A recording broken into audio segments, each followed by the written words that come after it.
alcohol was the way that I was dealing with everything. People often associate it as a celebratory, exciting way to just be around community.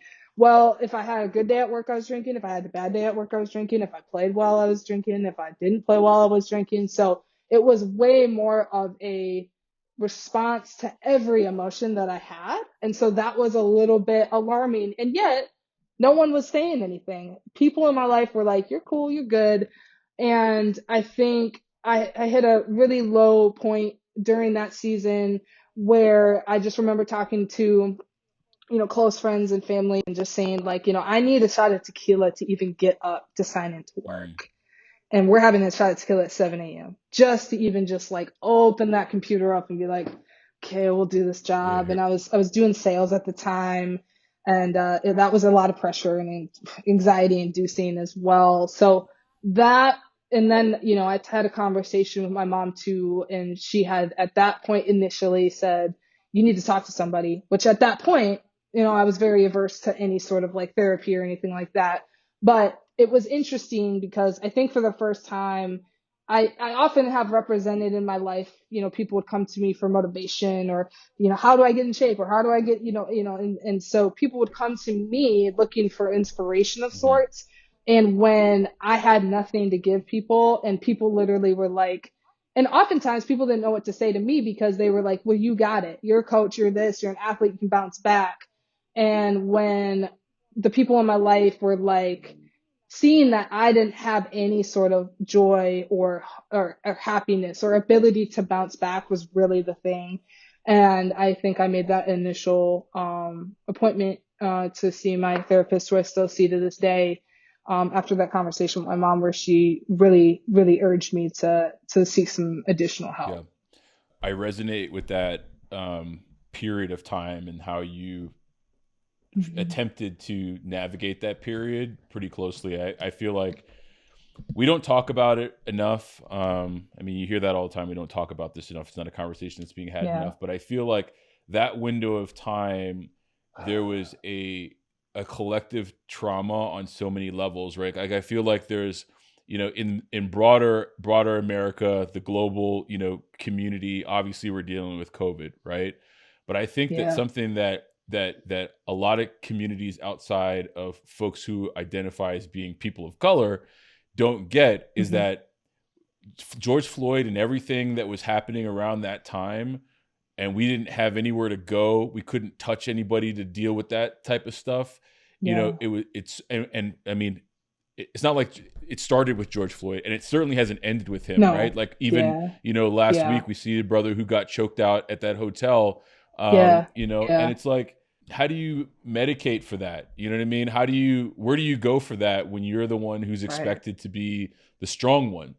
Um, Yeah. and I feel like we're going to be healing from that period of time for quite some time. And I am glad that some folks have been able to find sobriety and heal that way, but I know for others it hasn't worked out that way, and they've almost gone Mm-hmm. further into the shadows, so to speak. So I just want to continue to highlight on this show that's a pivotal moment in our contemporary history in terms Yeah. of pain, that folks of color experience. And, so I appreciate you calling that out. And yeah, and Kobe was a part of that. Yeah. Like, we have Yeah. He was a we have huge these part of it. figures that we look to Yeah. as a culture to be like, he's a beacon, he's an example of X. And, his daughter, just, taken out, Yeah. a candle being blown out. So, 2020 was a rough one. And I've had my Yeah. own version of that. So I'm glad that you got to a place where you sought help. The therapist that you ultimately turned to, was that a Mm-hmm. therapist that you had already been maybe working with, or you just said like, look, I got to find something here. It's way too much for me to deal Yeah. with on my own.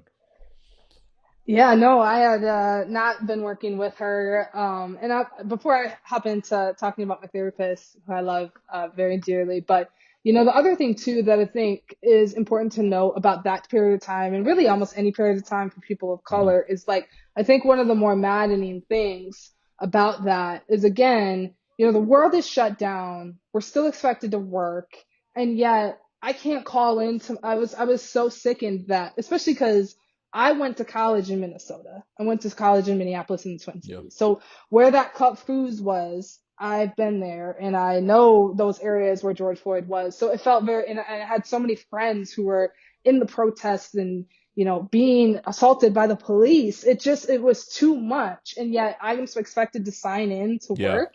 I can't call my boss and be like, I'm black. I don't want to go to work today. Do you see the Yeah. news?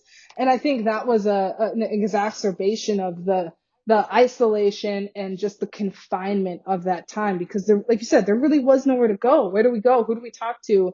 And if you're working for a company in the US, you're probably working for a majority white group of people that, you know, they don't have to worry about these things on a different level. Yeah. And so there was just not that much attention to it. And, you know, 4 years later, we get Juneteenth off. That's great. And yet it doesn't account for just the grind that it was to even show up to work during that time. Yeah. I mean, unfortunate, but not surprising, right? Like, I feel like we're in a country that, you know, for all intents and purposes has been built on, you know, the pain of people of color, and you know, so it's not surprising, but I do think that, you know, at least we're in a time where it's much more, it's glaring, and people can't act as though that it's not the case anymore. Yeah. So I think that's a good note. So thank you.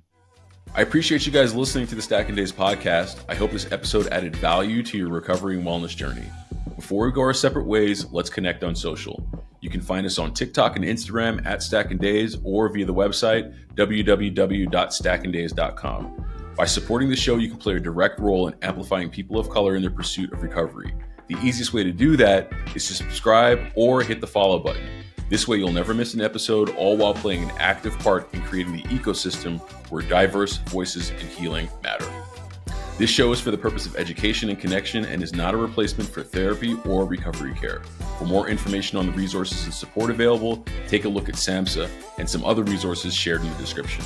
Until we meet again, be well, one day at a time.